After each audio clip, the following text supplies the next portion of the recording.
Hello, good morning everyone. Today is Wednesday, 14th of June 2023. We are in campus in Marylebone Road, University of Westminster, School of Management and Marketing. This is an activity within the Service Research and Customer Experience Group. And we have a series of seminars, workshops, activities. And today we're very lucky to have here Professor Dimitrios Buhalis. He was working here some years ago. Now Enrique Viñé, who is a visiting professor, Liverpool Trust visiting professor, will introduce Dimitrios as speaker. So Enrique, please. Okay, thank you, Professor Ridalba. It's really hard to introduce in, let's say, less than 3 hours Dimitrios Buhalis' CV, because he has been in this university, by the way, some years ago, and now he's in Bournemouth, and he is an expert in terms of strategic management and marketing, with a special focus with the technology and in very amazing and very complex fields such as tourism, hospitality, travel, and leisure. And he has published, hundreds of papers. In fact, he has been cited as the top cited author in the last 3 years in the fields of tourism and travel. He is among the top 3 most cited researchers in those topics. And for giving you an overview of his recent papers, he has published a paper on a very old technique such as ChatGPT. First, another very old-fashioned thing such as the Metaverse and legitimacy. So thank you. It's a great pleasure for us having you here, and thank you for coming and staying with us. Thank you. Thank you, Enrique. Colleagues, wonderful to be back here. Who is working? You're all working Westminster University, right? Who has been the oldest here? Who has been here for the longest? How long have you been here for? Well, I used to be in the media school. Okay. I did postdoc over there, so that was 2005. Okay, I first arrived here 1995 on the 1st of January, actually 31st of December 1994. Someone had invited me to a very nice party, and it was raining badly. So the only way I could escape the rain was to come in front of the university. I had no idea what was going on. And I said, what is this place? Oh, university. Oh, Westminster University. Oh, how wonderful. 5 months later, I was interviewed. And in July or June 1995, I got my first academic job here. And I'm trying to remember the name of Professor Roman, who was the provost of this campus. And my boss was Professor Alan Jago. My office was just above these seats there. And actually it was, sadly someone had died, and they gave me the office of this person, and I had his bank checkbooks, and I still have his clock. Ooh. So I stayed here for 5 years, from July 95 until September 2000. And it was my first academic job. I was appointed on a .4 lecturing post, and 3 months later, with my colleague Deborah Grieve, we went for a senior lecturer position, and we did a job share for the rest of our period together. So I stayed here as a lecturer for 3 months, and then I was promoted to senior lecturer, and the rest is history. So just a little bit of deja vu for me. I was coming here last night, and it was kind of memory lane, and I used to come, out of Baker Street, the tourists were there. Because I'm a tourism person, I could see immediately what was happening with tourism in London by looking outside my window, looking at the queue of Madame Tussaud, and all kind of things. And then I became the chairman of the tourism teachers and trainers. And because of the central location here, we were in a position of attracting a lot of people that they were coming here, and we were having conferences. And I negotiated with Professor Roman that whatever conference I do, I don't pay overhead to the university, because I said this is your advertising budget. So you don't pay, I don't pay, everybody's happy. So that's you. Anybody who is in tourism here? You're in tourism, right?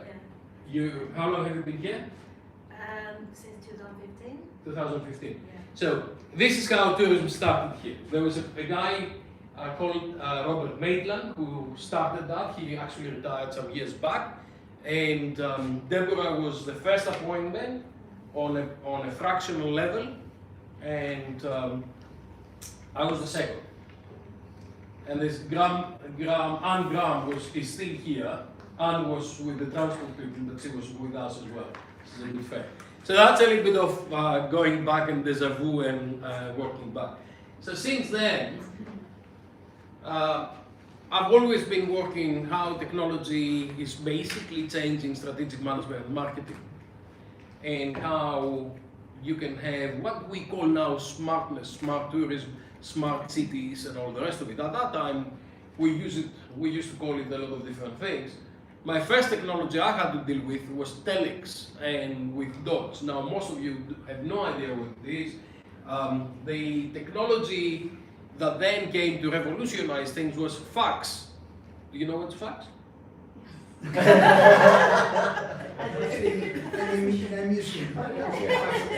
wanted facts before. Yeah. I wasn't expert. I remember receiving my first fax, and I was saying, "Oh my God, this will revolutionize the world." And I did my first project. My professor in Greece, Nikos Litinas, got a European project about supporting small and medium tourism enterprises with telecoms. And I went to him and I said, "I want to work with you." He just returned from MIT. But what is telecoms exactly? For me, telecoms was telephone, was the bigger day. At that time, of course, we didn't have mobiles, never mind about smartphones.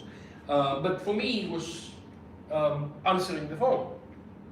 And at that time, I kind of came up with an idea that said, imagine if we had one number all our life.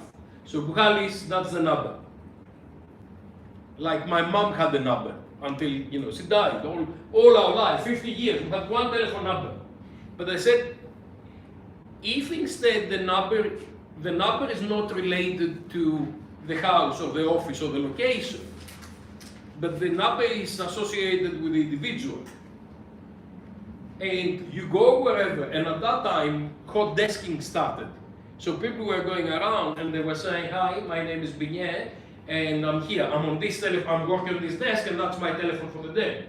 So I had a little, and I remember exactly. I was on a boat going back to Athens from a Greek island, and I was saying, imagine if you can arrive somewhere and say, "Hi, Buhalis is here," and the telecom systems knew to divert all the calls to this number until I say I'm somewhere else. That was 80s. Now fast forward 2000, we've got a mobile phone that works, does amazing things wherever you are globally, and you still have one number. I'm very good at predicting the future. Very good at predicting the future. I'm very bad at predicting when the future is going to reach us. Okay, that is a different matter. So that's a little bit of an introduction. So Jose said you can have as long as you like. We have got these guys locked in for 5 days, so take as long as you like, right? I'll try to be an hour. I'd like to make it interactive. Some colleagues will probably join later on somehow. So if you've got questions, please let me know. A lot of people are asking me what I do, and I said I have no idea. Look at my Twitter. I always forget what I'm doing because I'm doing so many things, right?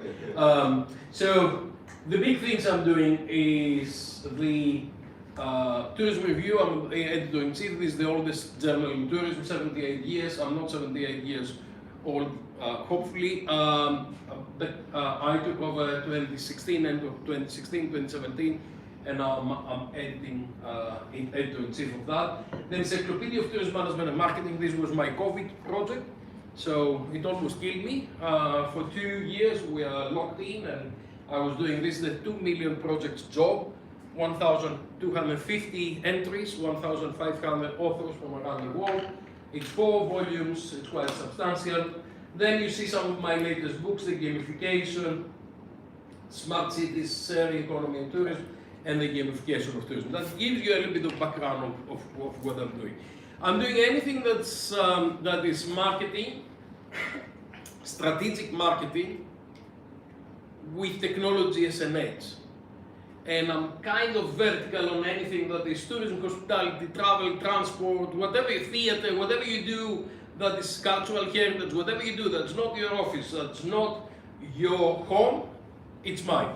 I'm not getting into your home, I'm not getting into your office, okay, your work environment. Anything leisure, anything that you go out playing bowling with your family, going to the pub, it's my business.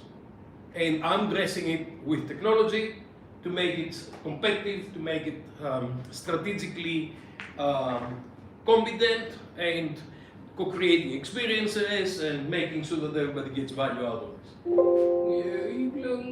So that's me and the encyclopedia, a very happy moment of my life. That's the 4 volumes, 2 million words plus, 1,250 entries, 1,500 authors, 3,528 pages. And the question I'm always asking is, how many kilos is the encyclopedia? What is the weight of the encyclopedia? The right answer is, it's so heavy, right? But it's how many kilos? You can answer to that later. That's the QR code, so you can order it. If Westminster University doesn't have it, please buy it. Now you've got. When you meet someone, you know when you know what to ask That's for. the weight. Yeah. These are latest books, Smart Cities and Tourism, the sharing economy in the tourism industry, because a lot of these things are changing dramatically all over the world, and changing the way we're doing tourism, it's changing the way we are traveling, and the gamification for tourism. For those of you who are interested in Mediterranean tourism, we're organizing a conference in November in Malta. I very much hope to see some of you there. You don't necessarily need to talk about the Mediterranean issues, but you can talk about issues that they are dealing with Mediterranean. We're going to have a fantastic time. It says abstract deadline 30th of June. That's a lie. We moved it to September so more people can come. It's going to be an inclusive conference. We'd like to develop a Mediterranean network of people who are dealing with tourism in a clever way. We are not going to say the world over tourism. If anybody says the world over tourism, we'll call security, we'll escort them to the airport, get them out of there, because there's not such a thing as over tourism. But we'll manage some clever ideas on how we're doing things.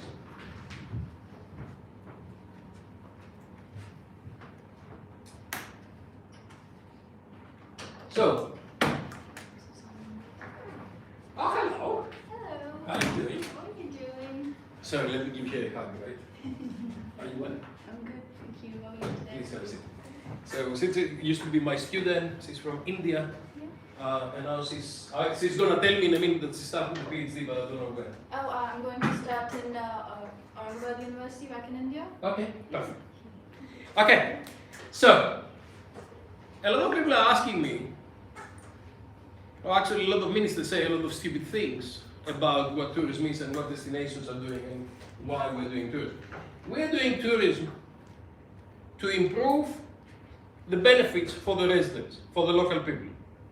Okay, so we really do tourism for local people. We don't do tourism for tourists. If they could send us a brown envelope with a lot of money, we would love them. Okay, now the only problem is that they would like to get something back, right? So, what is the strategy? Is to create benefits for tourism, for local residents. In Valencia, if you don't have benefits for the local residents, you don't do tourism, right? So, in order to do that, you need competitive advantage of the destination. To do that, you need the destination to be different, to be attractive, to be operating, to be professional, to do all nice things. So we can increase the reputation and develop the destination image and the brand, so people will really like to go to Valencia. Okay. And in order for tourism to operate, we need business models. I know that, are you a geographer?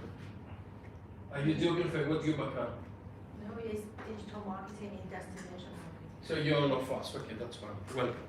A lot of the tourism academics around the world, they are geographers, so they are looking at it from a resource point of view. I'm a management marketing person, I'm looking from a strategic management marketing perspective, right? So for that, for tourism to work, you really want business to work as well. And they really need to make money and they need to have a decent return on investment. Otherwise, they'll invest on other things, agriculture, building airports, you know, airplanes, developing cars, whatever else they can do, an economic activity. So we really need to create investment opportunities and return on investment. And then you need to optimize resources. We'll come back to optimization of resources when you see tourism as a system. So, I was there about a month ago. Greek islands, Santorini, very romantic. Okay. Have you been? If you can, we take bookings later. So when you are going there, or when you see things of this, the next thing that you're thinking is this. No? So that's the first thing. You say, wow, nice, wonderful, right? The next thing that you're looking for is, can I be in the picture? Yeah? So that is my job. So when people are asking me, what is your job? It's to get you in the picture. It sounds wonderful and easy, but actually it's quite complicated. To take you all the way from here, all the way to Santorini, or to India, or to Valencia, or wherever, there's a lot of different things that need to happen. But actually, what's my product?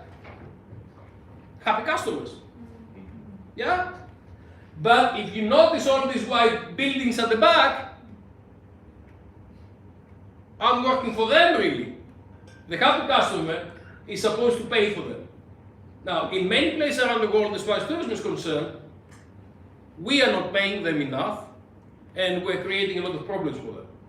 This is something we need to address. That's the sustainability agenda. Now, a lot of people I was in Cyprus last week, I was doing a presentation like that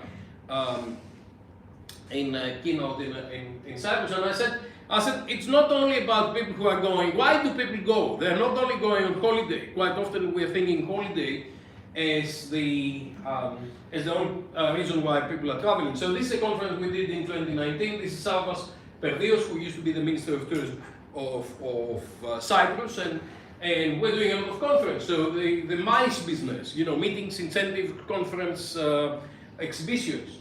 They're going for awards, they're going for events, they go for having wine, they go for training. This is Saudi Arabia. I'm doing a big project in Saudi Arabia right now for the Kingdom of Saudi Arabia, the Ministry of Tourism, and the digital thing. I'm doing that for World Bank. So we are traveling to do these things and to progress. Now, when you're traveling, you're effectively exporting culture, and you're exporting gastronomy, and you're exporting ways of living. Who likes iced coffee?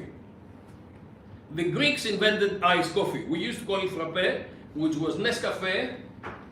You heat the Nescafe with ice.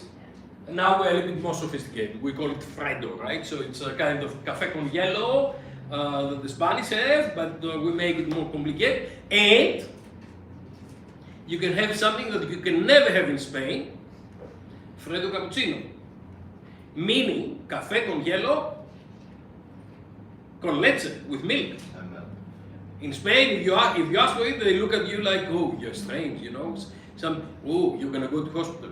No? That's true. So in Greece you can have Freddo cappuccino. So This is the W Hotel in Kalamata in Peloponnese that they invite me over to have a look and see what's, how good is their coffee. And this is what happened recently. I went to Greece recently, and my cousin, she invited me for lunch, and she cooked that. That is what we call arakas, which is peas with tomato sauce. Now, a lot of people have just discovered veganism, vegetarian, and all this nice stuff. We used to call it Wednesday food and Friday food. In the Greek religious tradition, you are fasting on Wednesday and Friday. You are not eating meat. You are not eating. You basically have a vegan diet because you are a little bit cheeky. You have some feta cheese at the same time. Why is that important? Because that is exporting of the Greek gastronomy. So tourism is not only about you going away, but it's exploring cultures, exploring food, exploring all kinds of different ways of doing things. And this is my palace. This is the Buhalis palace, belonged to my grandfather. And these prickly, what do you call them? Prickly things belong to me now. Please don't do this, okay? Greek National Tourism Organization is advertising that you're doing this. Please don't do it. I supposed to know how to do it, I still did it the wrong way, suffered for 2 months. Please don't do it. Okay, and a lot of other people will go for red tourism in China, you know, for religious things in Mecca. The other new thing is pets, people traveling with pets because pets are the new kids and it's a huge kind of thing. People are traveling for wedding and they go to Santorini and they take pictures, people are going to famous islands. Tourism is very important for the 17 strategic development goals towards 2030, and it's actually impacting on everything. Now, we're just getting out of a very, very, very complicated and difficult period of COVID. Now, a lot of people don't know that tourism has been growing for 40 years. There's no other industry that has been growing non-stop for 40 years. With two problems with SARS, that was really an Asian thing, which stopped people traveling in Asia. And then the global economic crisis in 2009. But international tourism went down minus 74% because of COVID. So what happened is that a lot of the communities almost died because they didn't have activity, they didn't have customers basically. So that's been 2021, just after COVID. The minute I had 2 jobs, I started traveling and I went to Naxos. The reason I went to Naxos is to pay tribute to God Apollo. Because if you see, there's a little trick here. Now you know, right? But this was the best picture I could find that had culture, environment, visitor experience, a difficult kind of terrain that you had to manage. All of those things were on this rock that has got the god Apollo. That's on Naxos Island in Greece. So I kind of felt that I had to go there and celebrate a little bit, nice wine to do that. We are recovering from COVID slowly. Europe has more or less recovered. Asia is still struggling because China is closed, or China is opening slowly, okay? So China and all the other regions around have been really suffering. Tourism has been suffering because the way that COVID was dealt with. And no matter what, you are suffering. But the Western countries, primarily the UK, and that's on the news now, how we dealt with COVID. But the more you go west, the more liberal they went with COVID, the more people they died in the beginning, while the more you went east, they were much more restricted because they are disciplined people. We are not disciplined.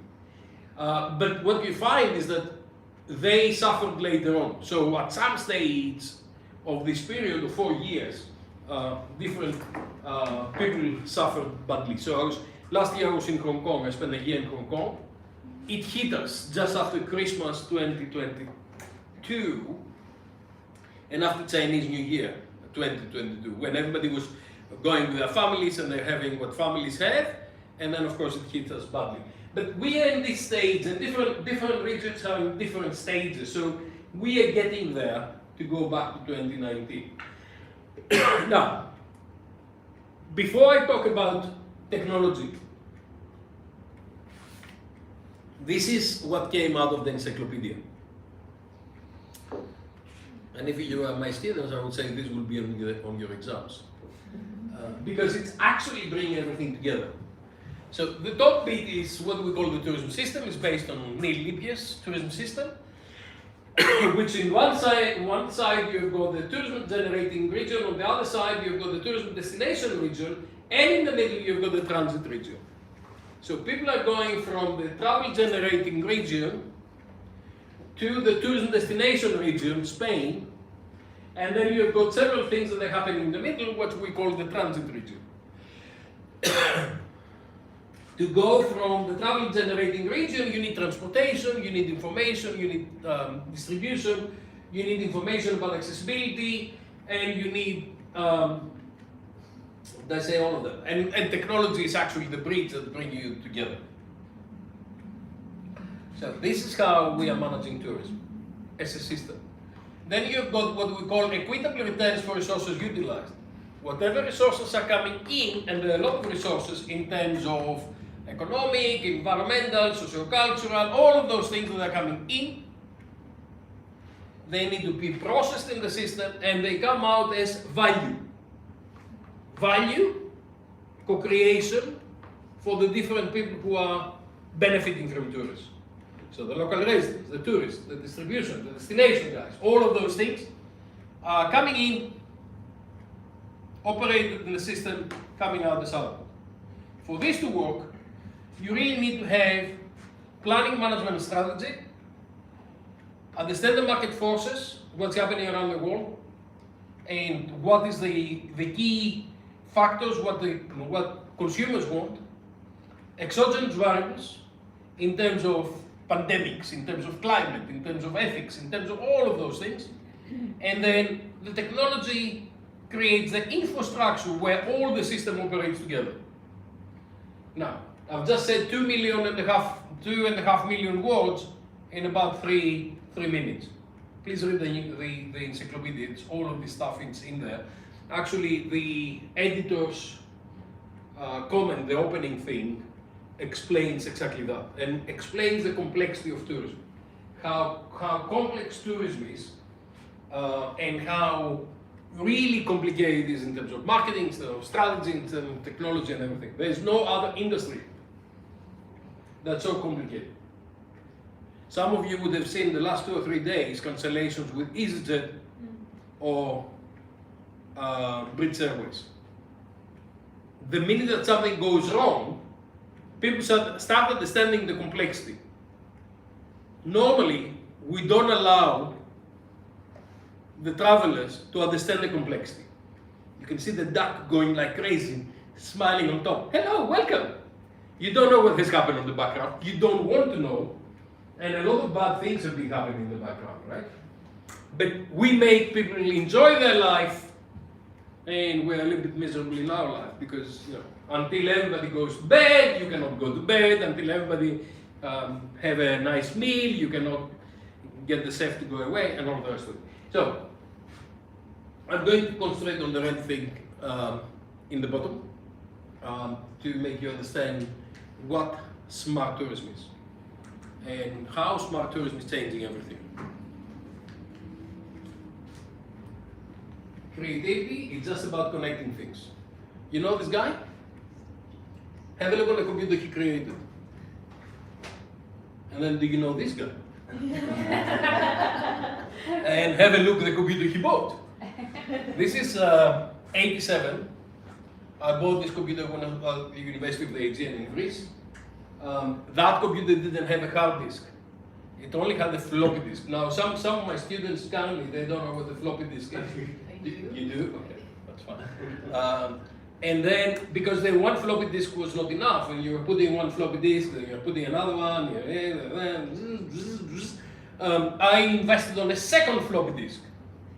Okay, this is my friend George laptop at the time with 20 megabyte hard disk. Wow. A lot of these things are not. Now, what a lot of people don't know is that, I don't know if you can see in the corner there. Can you see the corner, all this paper, the printed paper that is hiding next to the University of the Aegean?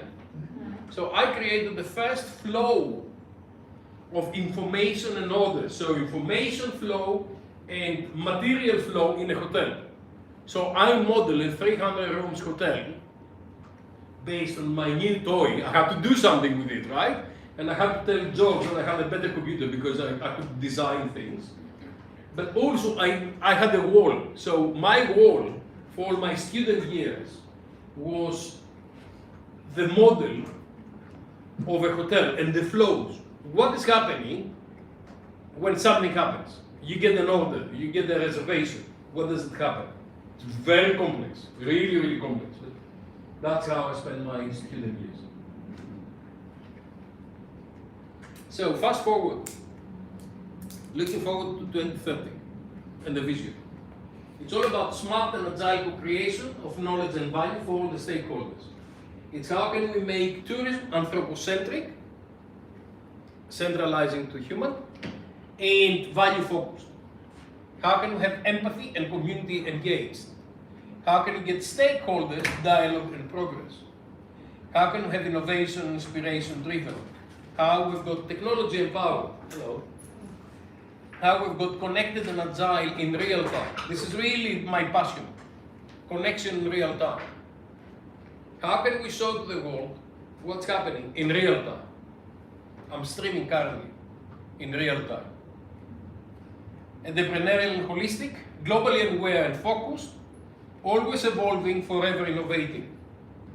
Because the system, the product, the value is constantly on beta. We cannot do it, close the books, go home. It's constantly on beta. Every single individual is a different customer, they've got a different context, and they operate in very different ways. So, that is my vision for 2030. I call it agile tourism. You can call it whatever you like, but it's basically a tourism model that understands the principles and the developments, and it's engaging in a whole range of different strategies to be agile and to be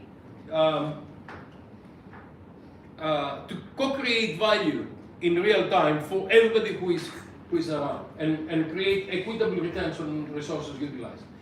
Smartness takes advantage of technology and creates interoperable and interconnected systems. Smartness is really about networks. A lot of people are telling me smartness is about technology. Smartness is not about technology. It's about smart networks. Okay? So it's all about bringing networks together that they operate as a network and they create value for everybody who's in the network. This engineering enables shaping of products, action, processes, and services in real time, in engaging different stakeholders simultaneously to optimize the collective performance and competitiveness and generate agile solutions and value for everybody who's involved. Smartness is the glue of interoperable, interconnected, and mutually beneficial systems and stakeholders, and provides the infrastructure for the value co-creation. Now, I know I'm telling you an awful lot of things, but each of these things is years of research, but I'm giving you the reference. So feel free to take pictures. Jose is going to distribute a PDF later on with the presentation, or you can see that online, because in all publications we're explaining all these things. So what does make a smart city?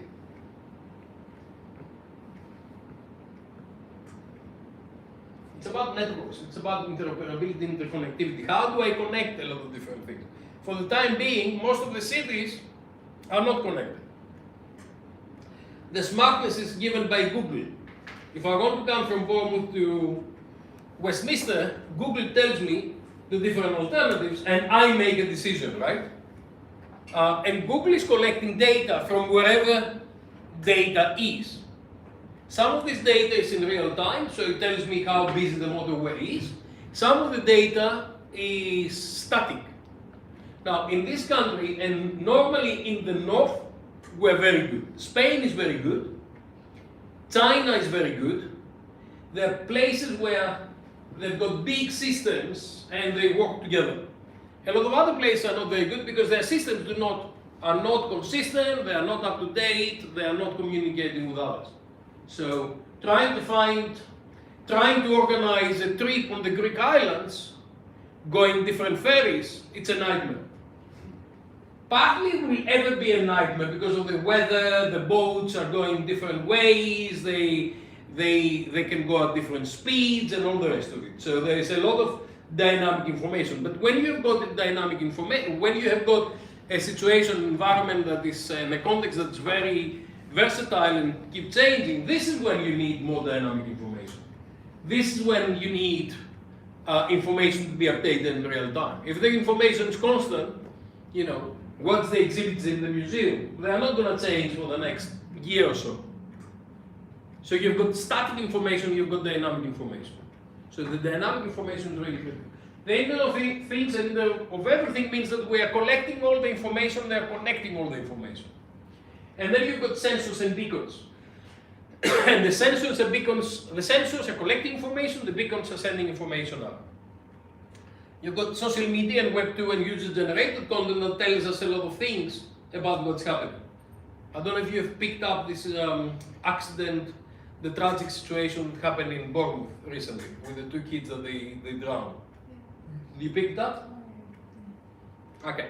Have you seen the pictures with the helicopters? Who created the pictures with the helicopters? It happened to be, I was in a meeting in a hotel, and I happened to get out, and I happened to see that there's something strange at the beach. The police or whoever had vacated the beach, and then a helicopter was coming down. Now, my old photography days, you know, let's go for reportage kind of thing, I went crazy clicking. One helicopter came, second helicopter came, and I'm a good photographer. I got a good position, I started taking a lot of pictures, I put them on Twitter, hashtag Bournemouth crisis, major incidents, all the media, people around the world, BBC, ITV, you know, everybody, CNN, everybody said, can we use your picture with reference? So if you go back, it says Buhalis, because I happen to be at the right place, and I created the user-generated content that actually was responsible in the way that I said, I don't know what's happening, but I know there's a major incident, otherwise there are not 3 helicopters on the beach, and I can see police, I can see, you know, as an operation was amazing, because in 20 minutes, they brought 6 ambulance, 1 unit that they can do operations there, you know, police, the 3 helicopters came, you know, it was really tragic, and of course, you know, 2 very young guys lost their life. But the user-generated content and real time, it was evident because everybody wanted information about this, and you had eyes on the incident at that particular moment. Then you've got technological enablers, you've got that support the value co-creation of experience. How do we do this? By co-creating value through customer and service dominant logic. So we're looking to what people need at different times. So yesterday it was 30 degrees, today I don't know, it's probably 27, 26. What people needed yesterday is very different. So I was looking early on that, that's why I love the tourism industry. You see what happened? Can you see in real time what happened? So these guys are waiting for Madame Tussauds, and they're waiting on the sun.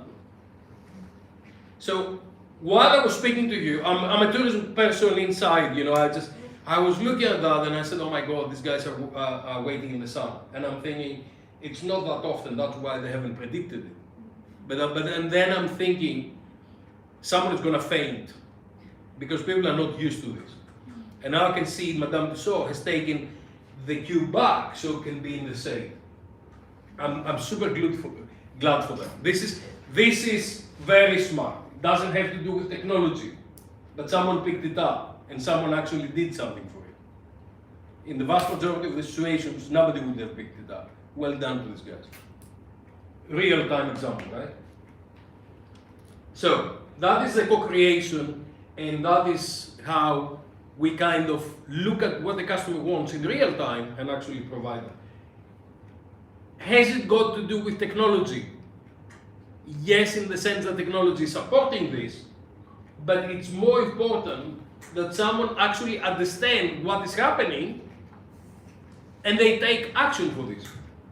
So the technology there is they must have a prediction for the rest of the week. Is it going to rain, or is it going to be sunshine? Is it going to be 15 degrees, or is it going to be 32 degrees? Because the queue management needs to be different. I bet that what you're going to eat for lunch will be very different to what you will be eating if it was 17 degrees. So everything is changing, from menus, from the ways we're treating things. And this is drives us to what I call SOCOMO, social media, context-based, mobile, where you've got internal context, so this is the individuals, why are they traveling, what's their task, what's their company, are they familiar with the area, the topics of interest, emotional status, and all of these things, goals, what abilities, disabilities, challenges. And then the external context, which is the location, the weather, the social environment, the season, the political situation, traffic, emergency, delays, all of those things. So here you've got the internal context, which is the individual. Here is the external context, which is your environment. And here you've got travelers, here you've got the industry. And here you've got the area of connectivity. So you've got social media, you've got context, context awareness in real time, and then you've got mobile devices that enables you to collect information and broadcast information, okay? So this is what we call SOCOMO. In order to do tourism, you've got different layers. So this is the physical layer, the environment where you walk, you swim, all of these things. Then you've got the data layer where we understand what's happening. Then you've got the technical layer, and then you've got the business layer, and then you've got an experience layer. If all the pyramid works together, everything works fine. If something breaks in the pyramid, nothing works fine. So the experience is being co-distracted. Okay, unless we understand what's happening in the physical environment, there's sun and people are waiting in the sun, and unless the data is telling us what to do, and there's a business layer where people are actually making decisions in real time, the experience layer is not happening.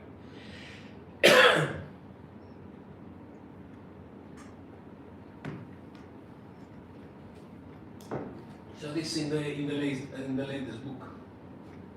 Smartness is not about technologies. Technology is one element of this. Okay, so you've got technology here, you've got governance, you've got innovation, you've got social capital and human capital. Unless all of those things work together, smartness does not happen. And then smartness is not something that's happening on its own. You've got smart cities, what we call the 6 A's of tourism, which is accessibility, amenities, availability, all of those things. You have got competitiveness and you've got experience. So for smartness to work, you need those 5 things. You need the different layers, and you need leadership, human capital, entrepreneurship, innovation, and social capital.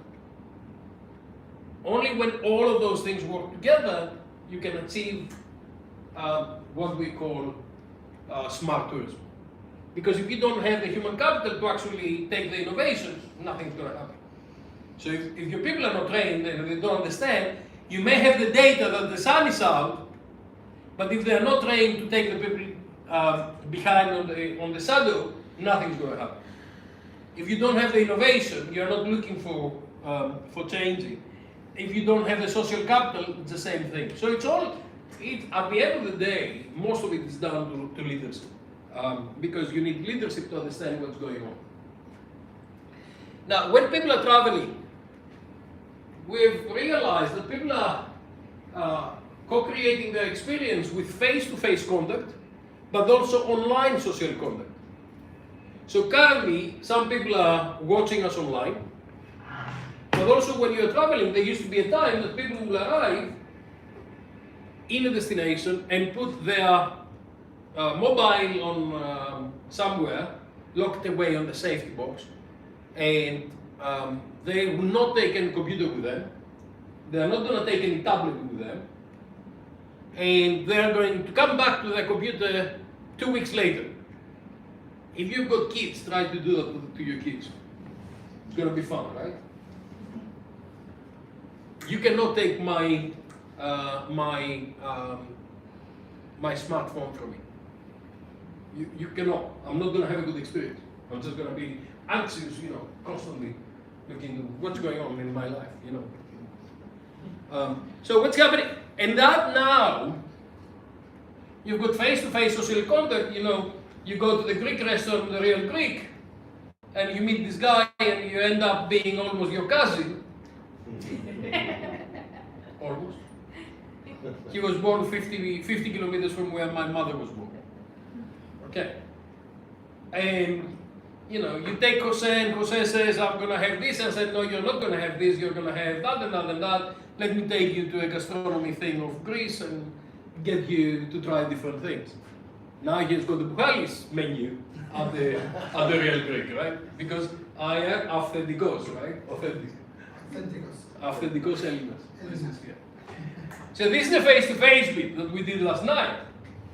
But actually there's a online social contact because we upload some pictures. Gianpaolo Viglia says, oh, I'd like to be there. Cleopatra says, oh, I'd like to be there. Sometimes if you go to Greece and I see that you're in Greece and I see where you are, I say, okay, go 3 kilometers on the left, go to Vasilis and say, Buhalis, send me over. So you've got all kinds of online and offline happening at the same time. Customer centricity, customer in the middle, but then you've got people who have got online social contact with friends, family, colleagues, service providers, peer, other travelers, local residents, DMOs. Now, Enrique, is the Valencia Tourist Board looking at everybody who is hashtagging Valencia to say, hey, we're here, we know what you're doing, we're going to help you. Yeah. And then the face-to-face was the classic thing. I talked about real time and I talked about nowness. Nowness is what we do to understand what's happening in a situation right now. You can go a lot of ways of doing that. Mentions, hashtags, sentiment analysis, trending topics, keywords, tracking, competitors, and location based. So real time is understanding what's happening in the location by looking at each indicator to see what's happening in my location and what can I do about it. Now, most of the tourism industry is not functioning like that. They are looking to statistics and they're looking into what happened last year. 3 months ago, so many people arrived on the airport. I'm not a historian, right? Why would I? Okay, I like to see the trends, but actually if you can tell me what's going to happen in the next 5 months, I can see what I'm going to do with my prices. Can I go up? Can I go down?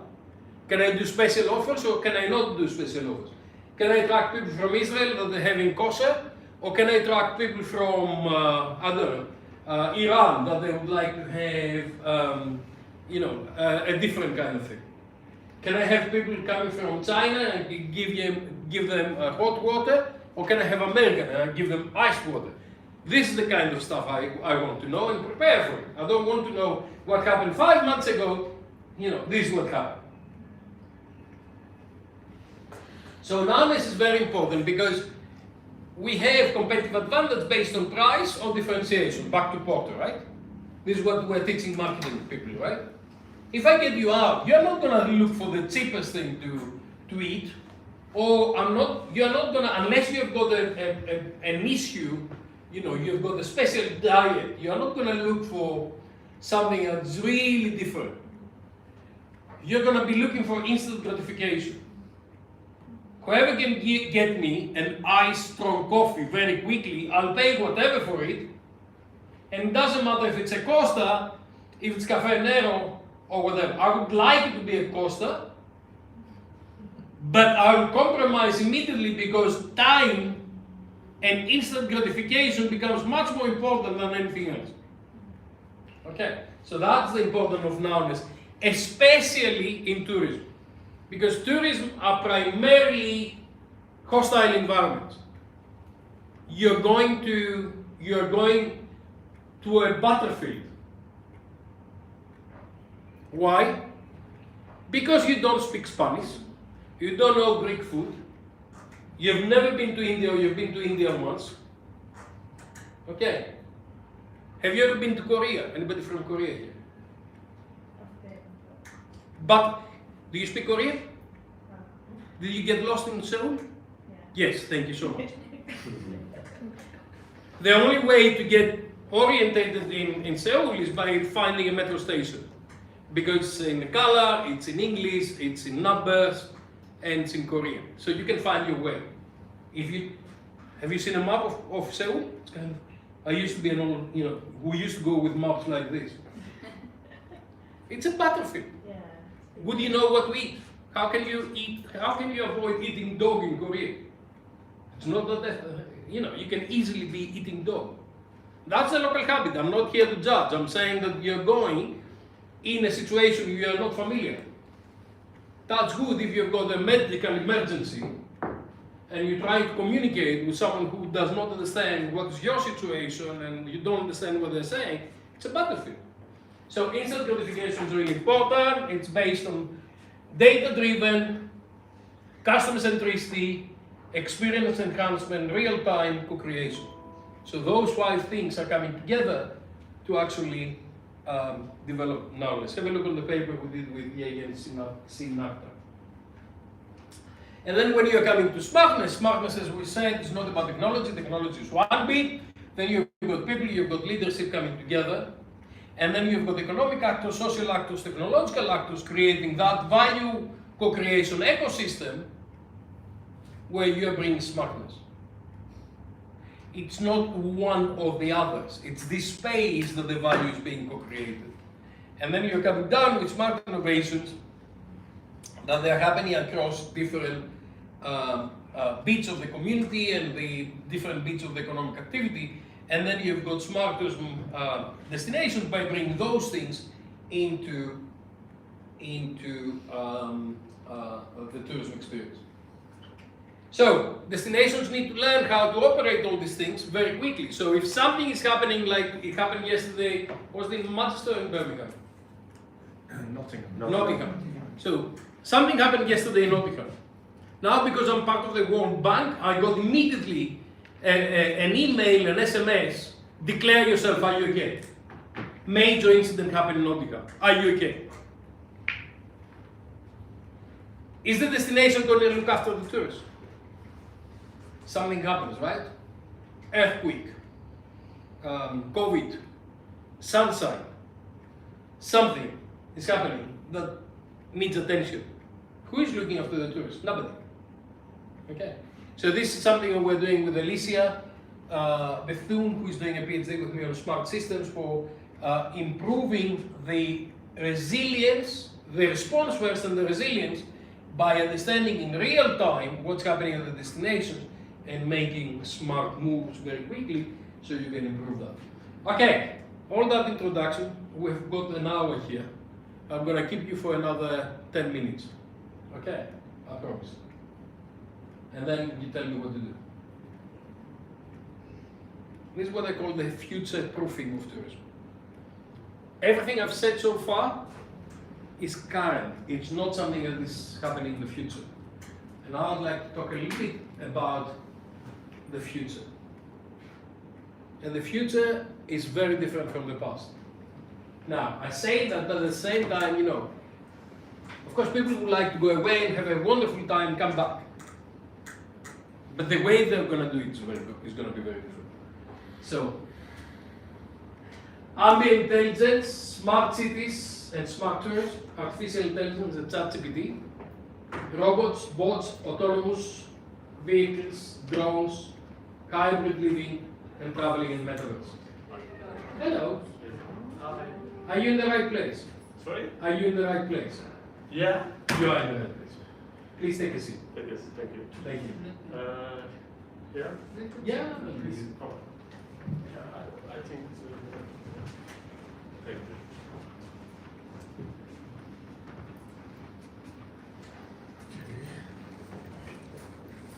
So, Thank you.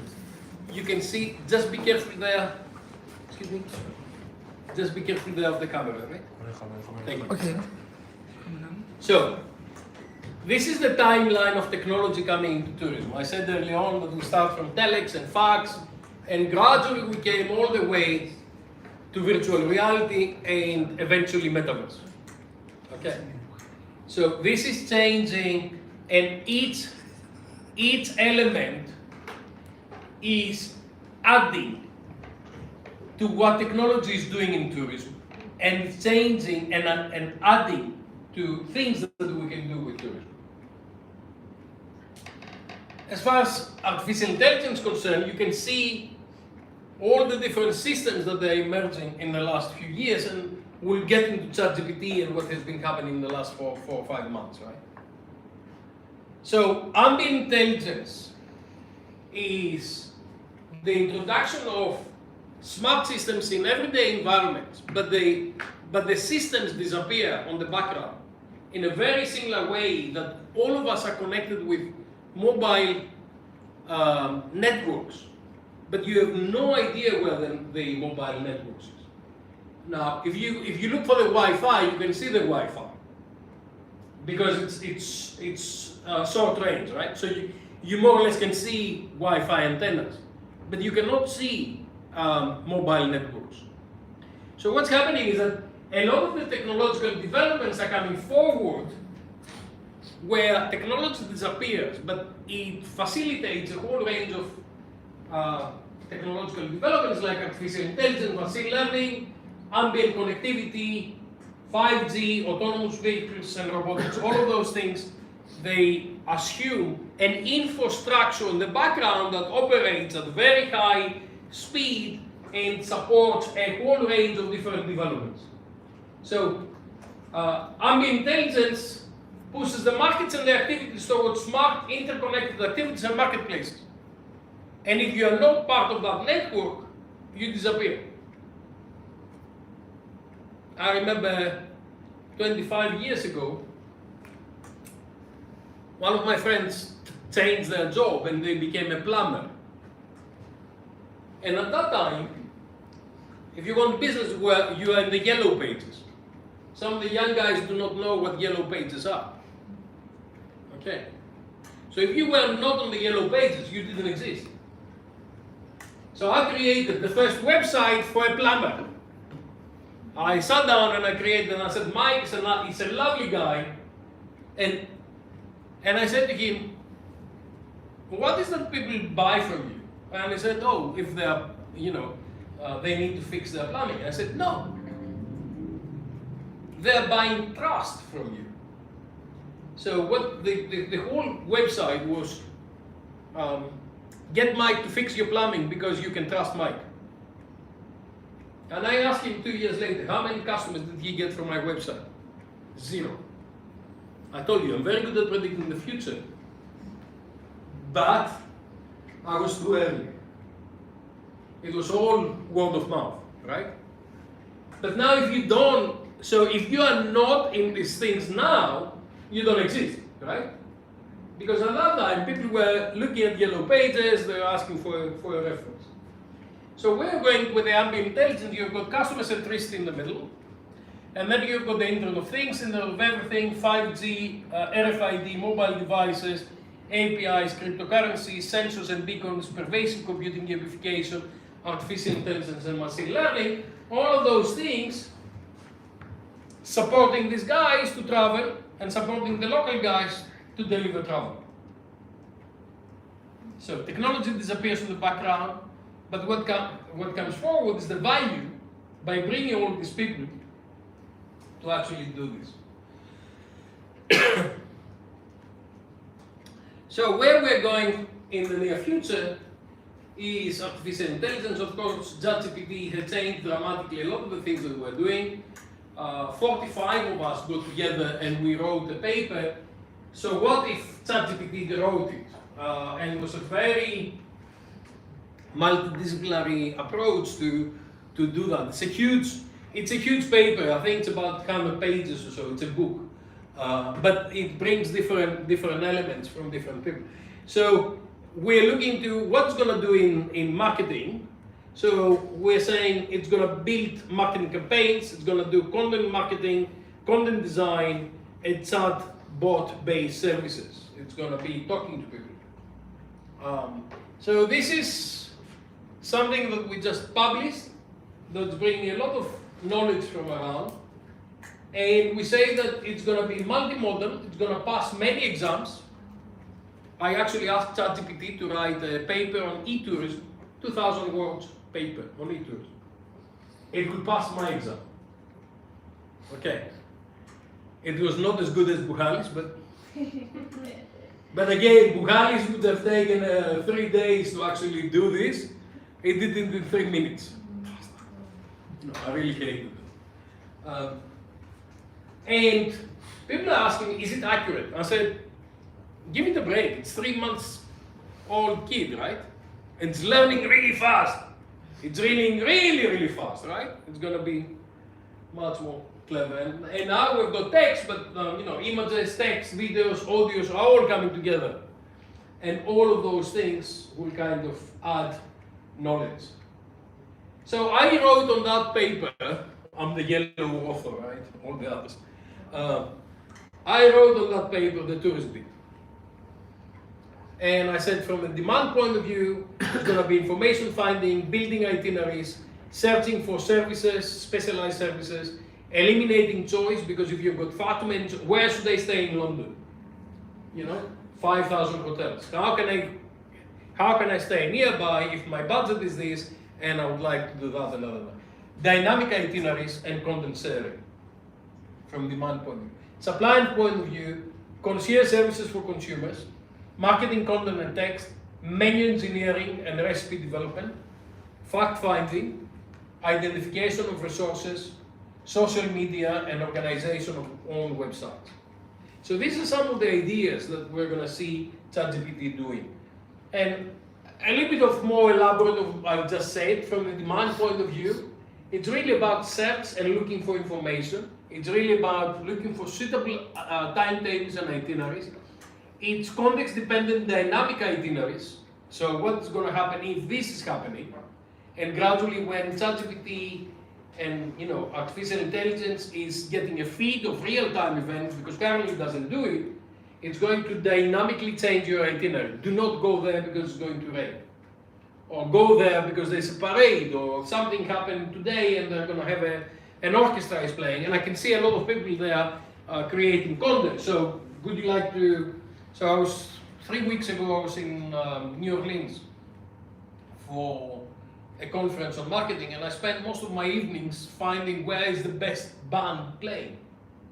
And of course, you have local knowledge, you're asking the local guys, but I'm not sure if they had the best knowledge. I think the best knowledge was based on what people were sharing online in real time. Because the more sharing and the more development, the better reference would have been. ChatGPT offers the opportunity to combine a range of different sources and provide the comprehensive text answers that's quick and accurate information. The word accurate, I'll question it, but again, it's learning, right? And very important, in a natural language, in a native language. It's not me typing in what Google understands, but it's me talking to my natural language. Θα μπορούσα να μιλήσω ελληνικά και βεβαίως κανένας να καταλάβαινε τι γινόταν, αλλά το ChatGPT καταλαβαίνει. I could speak in Greek. Nobody would have understood here, hopefully. But ChatGPT would have understood and would have replied to me in Greek, right? Or whatever language you would like to have. And equally, from the industry point of view, it answers travelers' inquiries by generating information real time, anytime, 24/7. Assist the bookings and reservations, provide guests with information, assist with bookings and reservation process, personalized recommendations within their abilities, disabilities, and preference, create alternative itineraries, evaluate alternative planning planners, corporate companies, agencies, and things like that, generate marketing content for everything, and develop content for websites and things like that. Anybody heard of Kalamata? Kalamata? The olives, yeah. Kalamata olives, right? Lovely. Kalamata? Okay, this is where my family is coming from. What do you know about Kalamata? Let's go to olives. Good olives, yeah. Nice olives. Olives? Tasty. So, olives. It's a very nice place.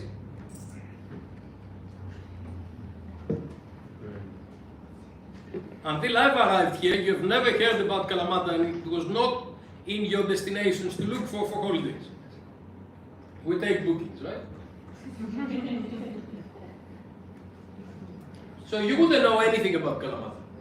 You are very clever human beings, you're in university, you're professors, whatever, you have no idea. I predicted that. So I asked Google, what can tourists with kids do in Kalamata? And what happens is that Google is giving me a list of different things which tells me, I think that you are looking for this. Go and find out if they answer your questions. Okay. Then I asked ChatGPT, what can you do with kids in Kalamata? And then ChatGPT came back with a list of things that is very structured, that says, here is the answer. Visit the what can I do? Visit the Kalamata Castle, walk along the promenade, explore Olive Museum, visit the municipal park with the different things, take a day trip to the beach, go to Verga or Ayos Andreas, enjoy the local cuisine. So here I've got a full comprehensive answer to my question and actionable things, because this is, bullish enough to tell me what to do. This does not tell me what to do. It says, I think these people would probably know what to do. So this is the most thing. What is the best way to travel between Bournemouth and Glasgow in months, and what is the cost? Simple question. Try to do it in Google. And this is back in March, right? I was supposed to go to Glasgow. What can I do in Paris as a blind person? So I start looking to things that are blind friendly. Can you suggest Greek gluten-free food? A list of different things. All that in seconds, right? And all that from a 3 months old baby. What can I do? Then I went to Riyadh. What can I do as a tourist in Riyadh? This is the things that Google is bringing me back. This is the itineraries that ChatGPT was giving me back. Do this, do that, and the other. What can I do if I'm a wheelchair user in Riyadh for 4 days? Different itinerary. Accessible itinerary. Tourist attractions, which are the big tourist attractions? History and culture attractions in Riyadh. And then give me authentic Saudi food and gastronomy in Riyadh. Gives me 4 or 5 restaurants. This is from Bing, from Microsoft Bing. Can you give me a Casper receipt? So it gives me that, how to do it. Yeah? And then you've got the image generator. This is a friend of mine who is doing a place called Parga in Greece. He asked on the left-hand side to see if I had neoclassical buildings in Parga, what would that look like? And then on the right-hand side says, what about if it was Parga in the outer space? And again, it created a lot of different images for marketing. Do you believe ChatGPT and all this artificial intelligence? No. This is fake images of Trump running and being arrested. You can have anything fake. So we need regulation, we need all kinds of things to see where we're going to go. This is a good friend of mine called Lee Mallow. He sat down with his daughter, and in 7 hours he created a very unique, the Mr. Lee Hotel Collection with 5 unique hotels. He was going to somewhere where there's a volcano, and he was thinking, what if I create a brand, a volcano hotels brand? what would they look like? So he created the text, the brochure, the marketing thing, everything within 7 hours. Now my big thing is Metaverse. I've written about 6 papers on Metaverse so far. I can see people saying, oh my God, is Metaverse going to happen? It's going to happen. It's definitely going to happen. I can guarantee you that. I don't know when it's going to happen, but it's going to happen. And it's not going to happen in the way that we're talking about now. So now we're talking about my avatar, go to Enrique's avatar and have a conversation. I'm not interested. But having a conversation with Enrique being in Valencia or wherever he is and wherever I am, and have a near natural kind of conversation like what we have now, or you attending one of my class rather than just looking into a thin screen and that we cannot manage, it's where I see Metaverse going.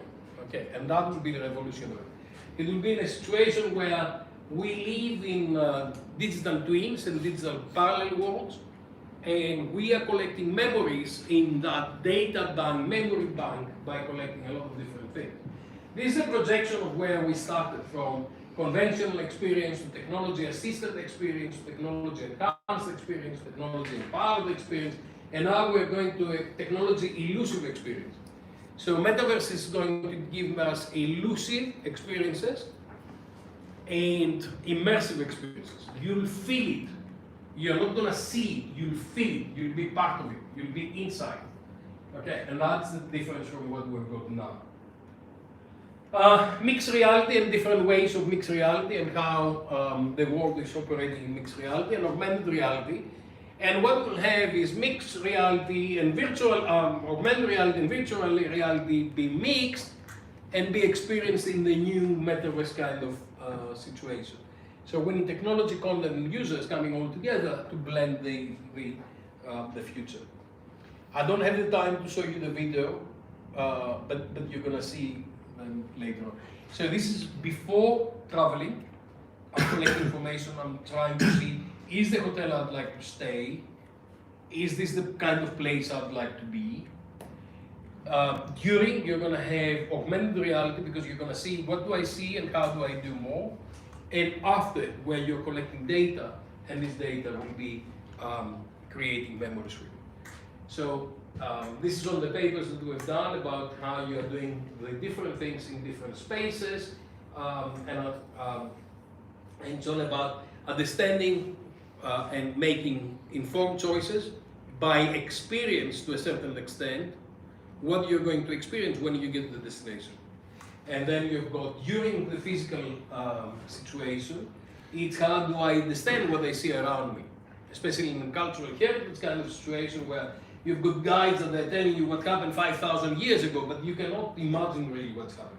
So you're going to have reconstructed experiences. So you go to Acropolis and you see a real experience or virtual experience of what used to happen based on historical data and things like that.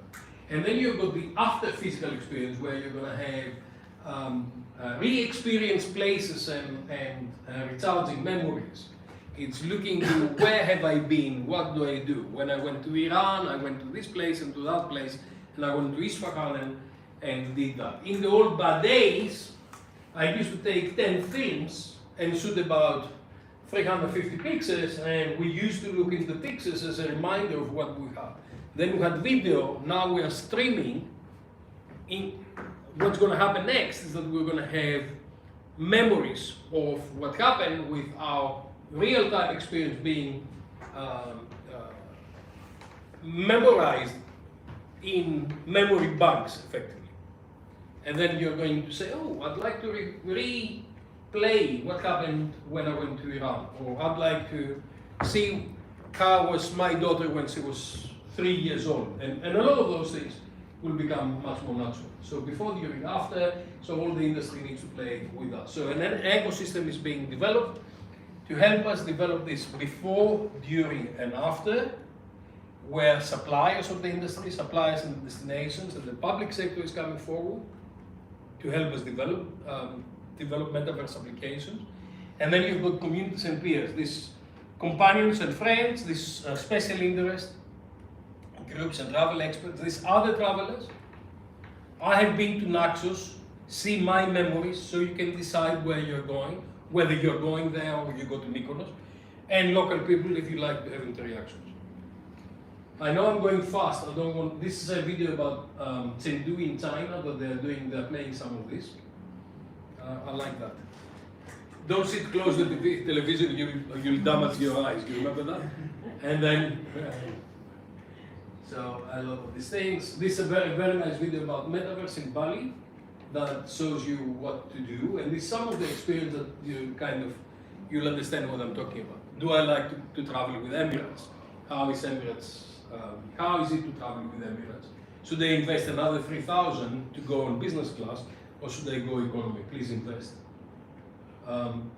It's a lot of these things that you would have done in Disneyland, but sometimes you can do that now. This is the conference situation like where we are now, and it's not about avatars, but you're going to be able to see who has. A lot of these things are happening for military or medical applications, because you need that kind of base. This is what they are developing in Riyadh. That's my favorite one. If you cannot take all these ladies to educate them, some other places. So I'm being asked, can you come to my university, in India in particular, they ask me now, must have had about 25 invitations to India in the last two months. I said, guys, I cannot do YouTube. Okay, so I'll go collect, selectively to some events, but so imagine that all these communities are coming to knowledge rather than not being knowledge. Last bit, autonomous devices and robots. We're going to be in a situation where robots are going to help us. This is in Hangzhou, some years back, 2018. This is last year in Hong Kong. There'll be a lot of the robots that are going to be doing a lot of the hard work. They'll be cooking.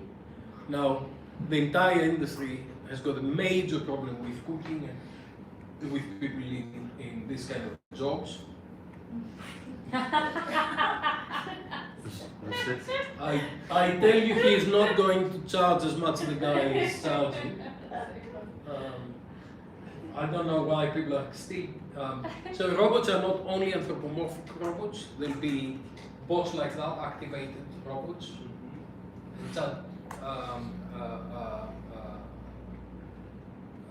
voice assistant. So we've done this research and we're looking at what people are using at home, what people can use in hotels, and how and what is the bit that they're using in parallel. Because the beauty is that if I move to a place and I bring my own personal information, the place will know in advance what do I want to watch, what music would I like to play.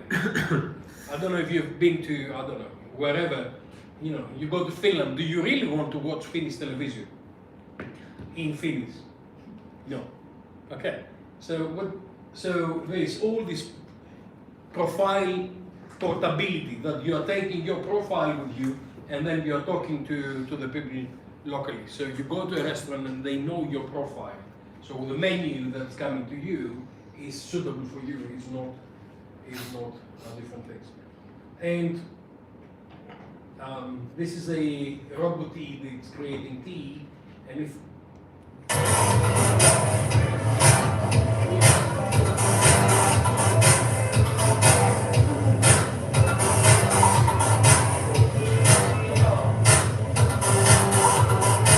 so the robot is dancing because it gives you tea. Welcome to Robot Tea. I'm jellyfishing my robot. I won't pay level receiver. Please give me a chance to serve you a drink. I'd love to go to Spain and Manuel the waiter does a little famous thing. It has happened once to me in Kuala Lumpur in Malaysia. They've got a cocktail that when they bring that cocktail, I don't know what they call it, but they kind of, 5 people are bringing that cocktail and they have got a party, and of course everybody would like to see the party, so they order that cocktail and they come and they dance. So we've done research on adoption of robots with colleagues in around the world, and the most important thing is the relative advantage, what benefits they bring. The second thing is the top management support, Again, back to leadership. And the third thing, which is very interesting, is competitive pressure. If my colleagues have got it, if my competitors have got it, I'll have to go to have one. And robots are going to be around. So this is some robots I found in Hong Kong last year in an exhibition, and she did the full medical analysis to me based on 10 questions, like my doctor would have been. But of course, my doctor is a little bit more clever. So when I tell them what I think they would like to hear, they say, "Nah, you're not doing this. You have not reduced your intake of calories to less than 2,000. The robot said, "Okay," since she was polite. Anyway, so these are other robots that are going to be delivering things, and all of these things happen over COVID. Autonomous vehicles that will be driving us, and you'll be sleeping, and the car is going to be traveling. I don't know when it's going to happen, but it's going to happen.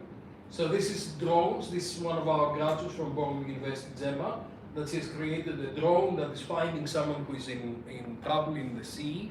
And then if I play the video, it shows the boat that's going there to find you much faster than if the boat was looking for you.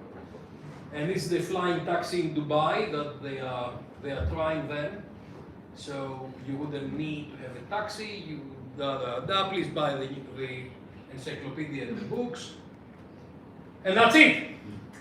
Thank you very much. Almost an hour and a half, non-stop talking. That's not me. Questions? Yeah. Thank you, that was very interesting. Do you do any research on chips? And I've heard that FDI approved recently Elon Musk's company to start research on chips integrated into the brain of human beings. That's kind of AI. I know it's not directly. It's the next bit. I haven't done anything on this, but because if we are connected to the augmented reality through chips, that's we're going to have so many more. Look, I've got to declare that I'm a technology evangelist, and I'm an optimist person. I see the glass half full. The more you connect sensory activity with computing, the more the computer can understand what you need before you actually express it. Okay, so that's the benefit of it. There are a lot of other issues that I don't have the time to get to in terms of who is using this information for what and what is the implications of this, which is phenomenally complicated. But I guess at some stage there'll be wearables and sensory information that will be coming from whatever. So this may be a machine that knows what is your blood pressure, how much you're sweating, how much you how much you are hydrated, and different things. Or if you're driving and you're falling asleep, it's going to wake you up. The car is doing that now. So there are a lot of things that they are integrating in that kind of processes. It's a very interesting area, but also it's a very dangerous area at the same time. Do you think there'll be times, well, I'm sure there will be, when you can visit somewhere that's really, let's say 3 days to do it, it takes 5 days to get to some really beautiful spot, and you can do it virtually? Alright, it's not as good, but it's quicker and cheaper. But the resort, how will they get their money? Unless I guess you pay for it. So $100 to do it virtually versus $4,000 to get on the plane. There are 2 or 3 questions into that. One is the replacement effect. Would we replace real with virtual? My answer to that is that people will always like to travel in a real situation. And in fact, the virtual is encouraging the real. Because if I show you enough of Naxos, you will be begging to go to Naxos, or your brain will be begging you to take you to Naxos. So that's one thing. Second thing is, what are the situations, what's the context where people do not travel, but their virtual staff is or they travel virtually. I was listening yesterday on the radio, 50% of the people who live in London, they don't have the means to travel. They can never travel, they don't have money to travel. So some of these people will be looking into, and we did that over COVID. I don't know if you were looking at over COVID when we couldn't travel. I don't know if you were looking to any of the travel films or YouTube or whatever. I ended up looking to railway trips in the UK or Cornwall, anything that had a little bit of sea. I was privileged because I went down to Bournemouth and I was sitting by the sea and it was easier. But so some people will not have the means, some people will not have the help, some people wouldn't have the ability because they're looking after kids, elderly parents, whatever. And the third thing is the money and who is paying that. Depends how specialized the 3Ps and what you're doing. You may be sharing cost, you may make a contribution. I was reading recently a Greek guy who went up on the Everest and came back, and he was explaining his experience. And it was so scary, and you're kind of, there were 4 people going up with the local guys guiding them up, and one of them, he said his oxygen system was broken and was not functioning, one thing after other. So there were so many things that were happening that eventually it was really, really complicated. I can imagine that this guy is selling this through a streaming situation or afterwards to finance his next trip.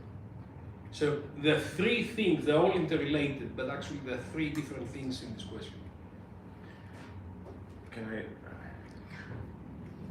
All right, okay, just a quick, I mean, all this great stuff that will be beneficial But? for, yeah, but. I can hear but. So, what do you think could be done in terms of minimizing the consequences it's going to have on employability or upskilling the current or the future workforce? Stop, just stop. Okay. I've got a really bad memory. So I need to answer one question at a time, Okay. because I wouldn't remember. It was more like a comment / question because I'm not expecting an answer because I know it's a very No, I've got an complex- answer. I'll have an answer yeah. whether you like it or not. Yeah. Look, what we've found is that a lot of people do not want to work in the industry after COVID. So global tourism industry, hospitality, all of this is suffering right now with people who do not want to work in the industry. The reason why they don't want to work in the industry is because it's really, really tough. And the return is not as good as in other industries. So the answer is, yes, it's going to reduce jobs, clearly, but hopefully it will enable people to improve jobs. So if a robot can clean my plates and my pots and things like that, if the robot can answer stupid questions like 3 o'clock in the morning, how can I get cigarettes? And not wake me up as a receptionist. If the robot can identify someone who has lost their keys and say, I stay in room 302 and I've lost my key at 3 o'clock in the morning, and if the robot can answer the qualified questions to open the door so they don't wake me up, there are benefits. Okay. Would people lose their job? Yes, people will lose their job, but actually the jobs can be improved. And currently we've got a huge demand for people to work, and we cannot find the people to work in this industry. Can I continue with the rest of the question shortly? And what is the lesson for us as academic institutions or knowledge-based institutions in terms of informing changes in curricular development and helping the future workforce adjust to that? Okay. Most of the jobs that our students will be doing in 10 years' time have not been invented yet. In fact, our students know more than the academics because we're digital immigrants. I got my first mobile phone when I was 30 years old. My students know so much more about technological developments than I do. because they are born with them. So our role is really looking to the future and help them structure their mind of how to deal with agility, with progression and things like that. I think that is my approach to this. Thank you. Fascinating, congratulations, it was great. So I was wondering in terms of another technology, and I'm thinking in terms of NFTs and blockchains, etc. What is your expectation in terms of the value in the tourism industry, not in general terms? I don't normally do this, but I'm not going to answer this. I don't know enough. This is an area that I have not, and if you see, I've never published anything about that, partly because I don't believe them, and partly because I don't know enough about them. So, next question. I'm more in the first part of your answer. Yeah. I don't see the value for a customer, for a consumer, I understand it from a financial point of view and things like that. And Look, I try to answer on things I know and I understand. Okay. And this is not something I know and understand. And I've got to say, from the beginning, because it's not. And a lot of people are asking. They were asking me about blockchains. Why you have not published about cryptocurrency, blockchains, and all? I said, not my area. It's out of the scope of what I'm doing for the time being. I don't know enough. I just don't. Rather than trying to improvise. Sorry. It's like the professor came along, gave you an exam, and you cannot pass, right? Perfect. Thank you for the presentations. I'm just wondering, it's all about the data ownership, It's all about the data. Data ownership. So Yeah. also when they invent the new technologies, let's say by government or the commercial institutions, they probably have some purposes for something. What do you think of that kind of ethical implications? Huge issue, again, not my area. I recognize it, I understand that we need to have regulation, we need to have ethical behavior and all the rest of it, but it's not my area. It's kind of, it's like cars, cars can transport you, do great things, entertain you, do all the things, but can kill you and kill other people. How do we manage that? We manage it through regulation by a code of acceptance of how we drive, licensing and things like that. But again, that's not my area. I don't want to get into this. But the danger is huge. I understand and I totally agree with that. The danger is huge. So you mentioned briefly about the SDGs and sustainability, but you didn't actually go into it that much. Have you looked at that in terms of the work you do and how? Yeah, we are looking to each of them. So no poverty, clean seas, for all of the SDGs. We just published a paper in Tourism Review, and we published a virtual special issue looking into what tourism has got to do with each SDGs. First, what tourism is doing with each SDGs, and then what technology can do to enhance it. So each of them, and I've got another paper I'm writing with Kathy Su in Hong Kong, which has been on my computer for a long time, and I'm doing one SDG and then the next one. So the first thing is what tourism is doing with each SDG, and then what technology can do. So there's elimination of poverty. Okay, the first thing is how can you use tourism to alleviate poverty, and then the next thing is what technology has got to do for tourism to alleviate poverty. So it's each of them you need to go one by one, but it's critical, both tourism and the technology element in tourism and smartness to actually do that. And what smartness is doing is bringing all of these things together in a way that creates comprehensive, holistic approaches in the networks to actually manage the SDG in a smart way. This is really, Again, I'm looking for collaborators on a lot of these things that people are doing. You know, some people are looking gender issues. I've got people who are looking into gender issues, and I say, okay, if I can use technology to go and empower women in different situations and teach them and then I can go into the next stage. So, but each SDG is different, and each SDG gets a contribution from tourism and from technology. And what would you say to people that say that actually we should travel less and that's better for the planet, and maybe have these kind of, as you said, these virtual experiences? What would you say there?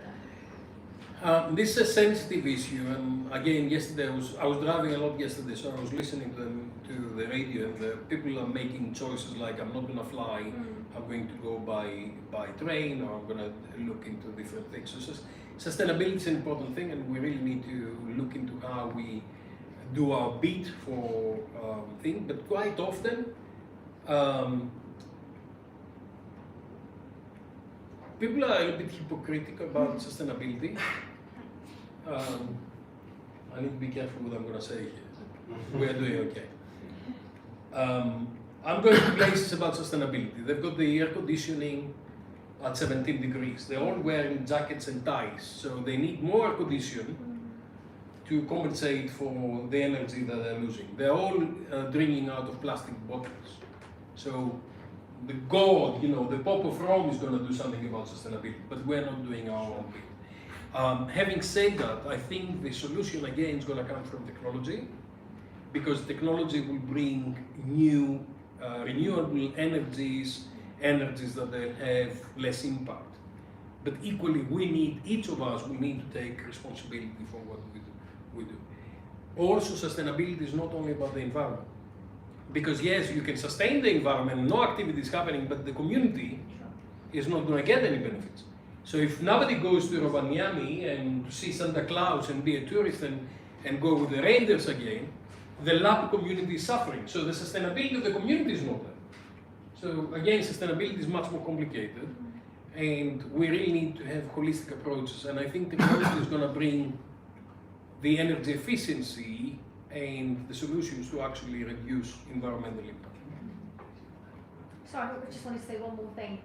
Again, it's connected. So I try to lead a sustainable life as possible when I am home, but when I travel, I become a lot less sustainable. So have you looked at that? Sarah Dolniker is looking to intention versus reality. So how many times do you change the towels in your room? And you know, how many times do you change? I'm having a conversation with hoteliers right now, and I said, look, at home, do you change your bedding every day? You don't. Why do we change it in a 5-star hotel? And you know, give the choice to people to do it. So we are starting getting into this. The other thing is that food waste. People are going to the buffet. At home, they are just, especially now with the price of food, at home they go to a restaurant, and especially on a buffet all-inclusive kind of thing. I used to work in the Club Med. We used to have a sketch like that. You take a plate and you're building it. And then after a while, your stomach starts saying, stop, I cannot do that anymore. And all of this going food waste. If it's plated, it goes food waste. So Sarah, it's not my area, but Sarah is doing several things. They're trying smaller plates.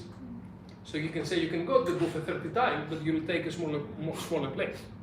So there are techniques that and also they make people aware of their behavior, what they do and what they don't do, and things like that. The problem we find is that in a 5-star hotel, you know, you're paid £500 to be there for one day. And if I keep telling you, don't do this, you'll kind of say, hey, you're taking away from my budget. So it's a real balance between all of those things. Thank you. So thank you very much for your great insight. And just want to find out, do you research on robotic service quality? Is something emerging? Meaning? Like, you know, the difference between customer expectation and the real experience differentiation? Yeah, of course.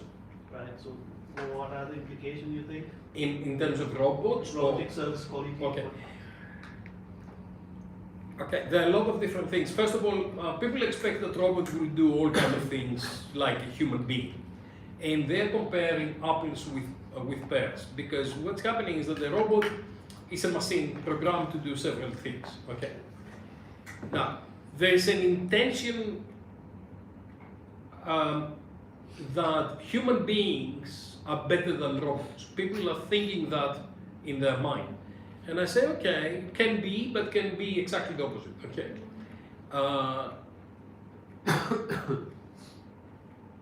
So I think the expectations that we're putting on robotics are much higher than what they can actually deliver, number one. Number two, because the robots are effectively operating on artificial intelligence and gradually have machine learning improving their knowledge, they are also improving their thing. Hopefully human beings will be more empathetic. As a hotel manager, restaurant manager, you come to me, I have a look at you, and you call it stereotyping, you call it whatever, but I know when someone is exhausted and needs a glass of whiskey or a chamomile tea. I just know. 30 years of this business, 43 years in this business, I know when someone needs a chamomile and when someone needs a double whiskey. A robot will never know, I hope, because that would be my job gone, right? Going back to your point. But what's going to happen is that gradually robots will learn emotions. Japanese are getting married to robots right now. And in fact, they'll be better. No, I never said that. Never said that. But they'll be more consistent in sentiment and how they operate. And I don't know. We're going a little bit far. But there's issues related to these things that robots are learning fast. The other thing is that I keep saying that we should not make anthropomorphic robots, because we communicate an expectation that cannot be there. So if the job of the robot is taking my suitcase to my room, it doesn't need to look like a human. It needs to look like a truck. If it's a barman, possibly, but if it's a barman, I need to have a conversation. If it's like the arm that is just shaking, that's a process, I'm shaking your cocktail, I'm serving it. That's a different thing that Peter, who has been in this business for 25 years, you go there and Peter is doing a priest job, you're going for confession. Hi Peter, today I've been a bad boy because I've done 1, 2, 3, 4, 5 things, right? So it's a different function. By doing anthropomorphic robots, we are shooting ourselves on the foot because we are creating expectations that cannot be fulfilled. Cannot. There is another question. Thank you very much. You had a question? No, I'm giving you I'm sorry, I'm being so excited because you are You're one excited? of. Yeah, because. I'm so excited! Well, I'm so excited to meet you in person. I 'Cause exist, you it's are- not my avatar, right? No, because you are one of my favorite scholars I look up to. But because my student, when I do my PhD, my studentship is in smart tourism. Oh, So the first 3 days I was doing smart tourism recommender system. So in my literature review, there are a lot of your articles that you show. so you suffer with Takes it together. There's a picture, Yeah. You picture together. the person who suffered most. Thank you. So, what I'm doing now is user-generated content, like travel vlogs. So my question is, how do you see it? Because I did YouTube. How do you see the difference YouTube and TikTok like travel vlogs and VR and live streaming like travel videos? How do you see it? I think it's all in the same family of things. I've got a PhD, Chinese PhD, who is doing streaming right now, Kaiti. And it's almost a little bit of a generation thing. The old guys were still doing YouTube. the young guys came in TikTok. I was supposed to go to TikTok. Then they said it's not safe. You know, the government says so. So I didn't get into TikTok. They're all different platforms. Ultimately, it's how you communicate, and TikTok is easier in a way because it's more intuitive. The platform is easier to operate. And Chinese are going. Are you Chinese by? Yeah. Streaming is very huge in China right now. In other places, streaming is not a thing. If you're going to talk about streaming in Germany, for example, they say privacy and stuff like that. So different platforms, different generations, different cultures, they're playing with, but ultimately it's user-generated content that's used in different things. And ChatGPT and artificial intelligence, effectively what's going to do one day is pick up service from wherever content it is. It doesn't matter which platform it is, and will aggregate it to the thing that you really want to do. So if you're looking at the Portara in Naxos, the Temple of Apollo, and you say, I want to do, I don't know, Temple of Apollo, geotagging, tagging from the different text, all of these things, they'll say, okay, you are talking about this thing. So they'll create a reconstruction of this based on different content that's coming from wherever it's coming. So I wouldn't really, so different people have got different audience, they're using different things, but ultimately all that's aggregated. So how do you see it fit into the smart ecosystem? The ecosystem is creating value, right? So wherever that bit of information is on user-generated content, it comes and fits like a Lego into the value co-creation. So you probably will need an aggregator somewhere where they collect all this content and then they streaming, they put together, they package together before you get access to it. For the time being, it's raw data. You can see YouTube, you can see TikTok, or you can see something else. But AI is going to come and collect all that and say, Jung, have a look on this. Yeah, that's my prediction. There is a question from Mexico. Mexico. Hola, Mexico. Greetings. Really amazing presentation. Hola. Thank you. According to our experience, do you think that using it is in energy or water management and hospitality management, and how would that impact in tourism experience? I think, what do I think? I think artificial intelligence and data in particular will tell us exactly what is happening. So if I'm looking to a hotel complex, a resort, and I look into where energy is being consumed, hopefully I'll be in a situation to be able to understand what can I do to reduce energy consumption or water consumption. But it's really, I remember years ago, the Intercontinental in Bangkok, which now does not exist. It's where the Paragon shopping center is. It had botanic gardens, and what they used to do is they used to take the water, treat the water, and take the water into watering the botanic gardens. This didn't have to do with AI. This example of 30 years ago. But what AI can do is accurately, data can do is accurately measure different things, and AI can help us in measuring, predicting, and improving the situation.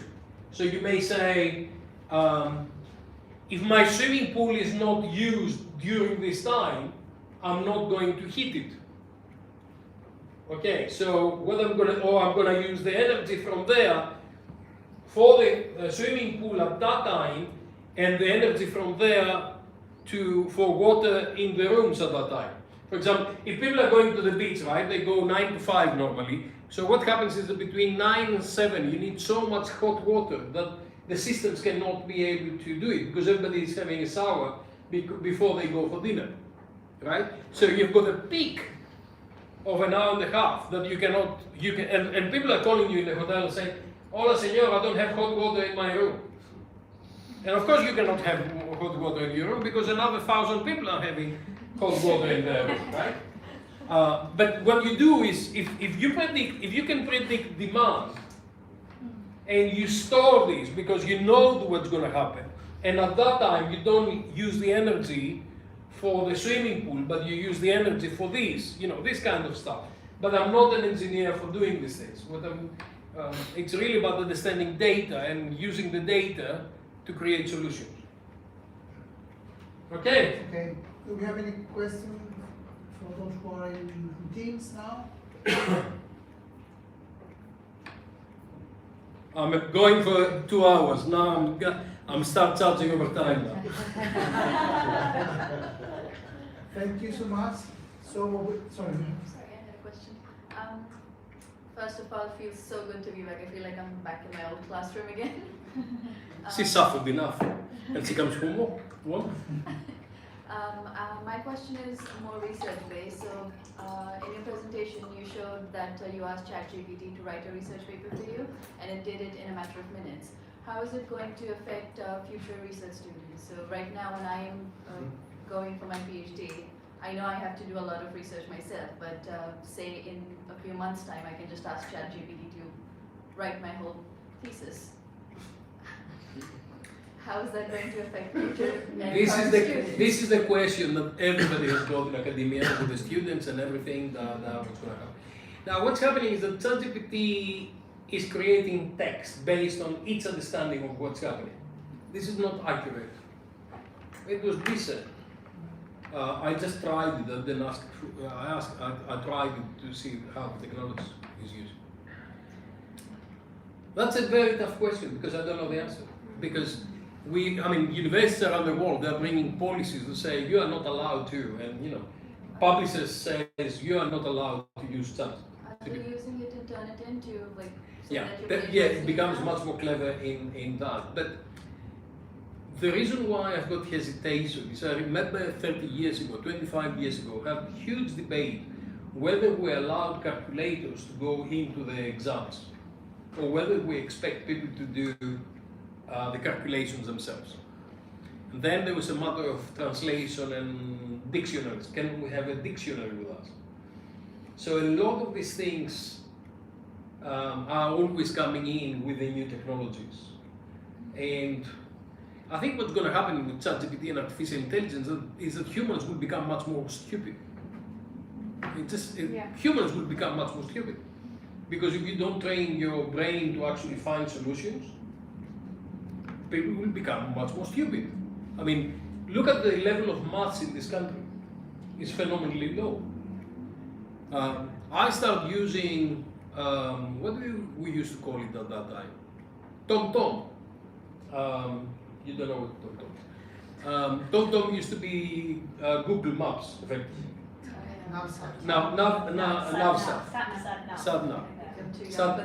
Satellite. No, because what happened is that TomTom was the innovation that did the satellite navigation, and now everybody's using Google Maps because Google Maps took over.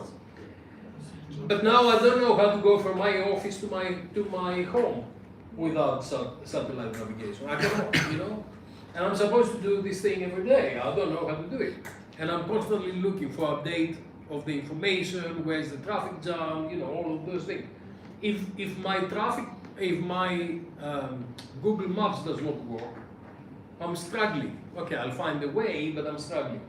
So what's happening is that we are destroying human intelligence because the machine is taking over that bit of intelligence. Do you think academia would accept having ChatGPT as a supporting source for research? I don't think we have a choice. I think it's a reality. It happened. It's like my mother was going to work by donkey, and then the tractors came along, then the cars came along. Nobody went back to donkey because it was not effective. But the question is, how do we use it, and how do we use it cleverly, and what's going to happen? Because on the one side, what you're thinking is, oh, my life will become easier because that is going to write my essay. What the university is thinking here is that I don't need 500 people. I need 20 people to supervise that, and then the students are going to do it. And then the students are thinking, I don't need university, I can find all the information online. Well, alternately, do you think professors would use this technology to just grade the papers instead of reading it themselves? Ultimately, would professors exist? They should. Okay, I mean, you know, let's face it, would professors exist? What do professors do? And if you look at the vast majority of the professors, do they really create new knowledge, and they really use their brain to actually create new knowledge, or do they take Buhalis books and they teach them? We're not transmitters of knowledge at university. You know, maybe in Cambridge in the Middle Ages that was the role of a lecturer. Not these days. I always tell all colleagues we cannot replace YouTube or Google. We are not transmitting knowledge. We are helping students to process information, to learn. So this is, I mean, for me, this is not an issue really, ChatGPT at all. So we're adapting already, and I don't see it as a danger. So we're holding the hand of the student.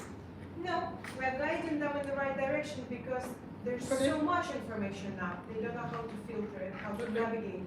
And that's what we're helping them with. I think academics do two things. One is they generate knowledge, and the second thing is disseminate knowledge. Yes. And what you're describing is dissemination of knowledge. Yes.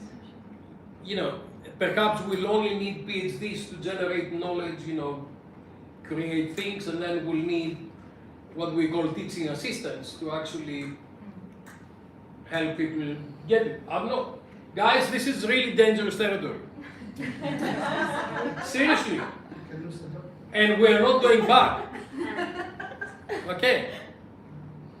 You know, I can see benefits, but it's really dangerous territory. I was in Santorini, and you had these guys with the donkeys that they were taking people up on the cliff, right? And now they've got the funicular, whatever you call it, you know, this thing that's taking.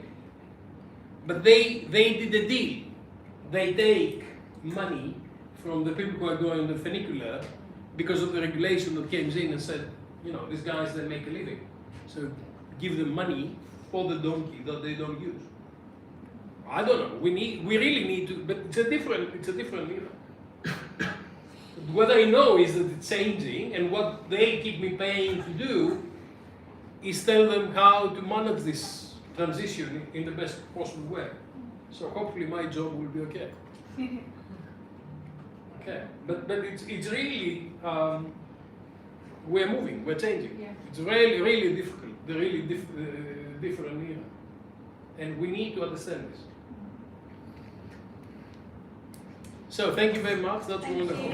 Thank you. You know where to find meetvalues.com. Keep in touch. Let me know if you would like to collaborate, do great things, and have some fun. Thank you. Thank you. Take care, Dimitrios. Yay. All of us?